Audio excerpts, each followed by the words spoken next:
안녕하세요 여러분, 채널에 다시 오신 걸 환영합니다. 최근 리플 커뮤니티에서 갑자기 많이 언급되기 시작한 블록체인 생태계가 있어서 저도 직접 자세히 살펴봤는데 생각보다 꽤 흥미로운 부분들이 있었습니다.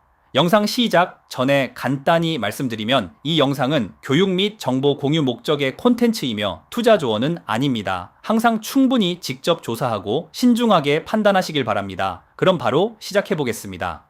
오늘 이야기할 프로젝트는 바로 플레어 네트워크입니다. 쉽게 설명하면 플레어는 크립토 자산들을 단순히 지갑에 보관만 하는 게 아니라 더 다양한 방식으로 활용할 수 있게 만드는 블록체인 이코시스템입니다. 최근에는 XRPFI 이코시스템과 XRP 관련 인테그레이션 덕분에 특히 더 많은 관심을 받고 있습니다. 사실 오랫동안 많은 XRP 홀더들은 그냥 XRP를 보유만 하는 경우가 많았습니다. 그런데 플레어는 XRP가 디센트럴라이즈드 파이낸스 환경 안에서도 활용될 수 있도록 새로운 방향을 만들고 있는 프로젝트라고 볼 수 있습니다. 제가 직접 자료를 찾아보면서 느낀 건 플레어가 단순히 기술적인 부분만 강조하는 게 아니라 실제 사용자 경험도 꽤 신경 쓰고 있다는 점이었습니다. 보통 블록체인 시스템들은 처음 접하면 너무 복잡하게 느껴질 때가 많은데 플레어는 온보딩 과정을 최대한 쉽게 만들려고 하는 느낌이 강했습니다.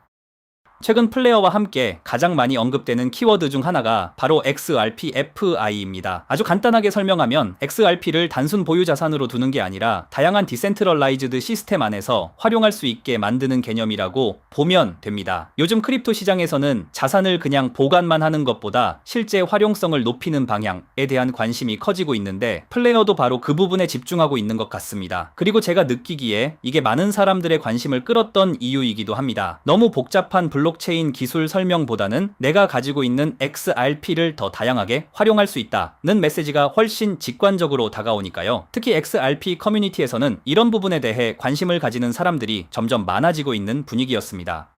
최근 플레어가 다시 주목받게 된 또 다른 이유는 월렛 인티그레이션과 에코시스템 업데이트 때문입니다. 예전 디파이 시스템들은 여러 월렛 연결, 복잡한 승인 과정, 어려운 세트업 때문에 일반 사용자 입장에서는 접근하기 꽤 부담스러운 경우가 많았습니다. 그런데 이번 플레어 이코시스템은 디센트 월렛 인티그레이션이나 스마트 어카운트 시스템 등을 통해 온보딩 과정을 훨씬 간단하게 만들려고 하는 느낌이었습니다. 실제로 전체 흐름을 보면 예전보다 훨씬 직관적이고 비기너 프렌들리하게 바뀌었다는 인상이 강했습니다. 솔직히 요즘 블록체인 프로젝트들은 기술력도 중요하지만 결국 얼마나 쉽게 사용할 수 있는지가 굉장히 중요해지고 있다고 생각합니다. 그런 부분에서 플레어는 유저빌리티 쪽에 꽤 많은 신경을 쓰고 있는 것 같았습니다.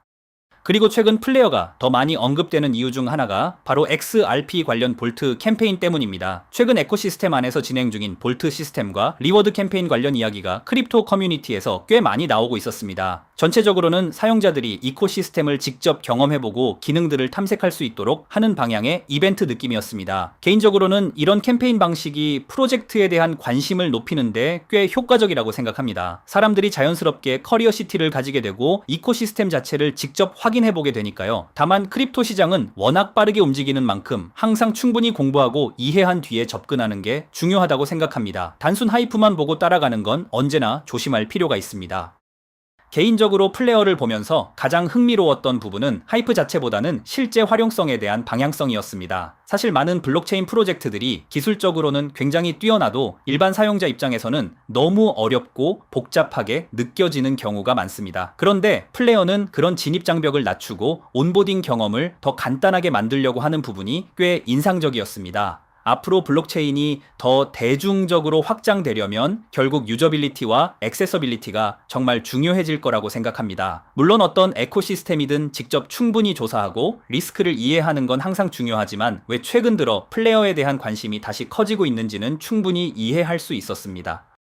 네, 여러분, 오늘은 이렇게 플레어 네트워크와 최근 XRP 커뮤니티에서 왜 다시 주목받고 있는지에 대해 간단하게 이야기해봤습니다. 더 자세히 궁금하신 분들은 제가 영상 설명란에 오피셜 인포메이션과 관련 자료들을 남겨둘 테니 직접 확인해보셔도 좋을 것 같습니다. 그리고 마지막으로 다시 한번 말씀드리지만 이 영상은 개인적인 의견과 리서치를 바탕으로 만든 에듀케이셔널 콘텐츠이며 파이낸셜 어드바이스는 아닙니다. 오늘 영상도 봐주셔서 감사합니다. 그럼 다음 영상에서 또 만나요.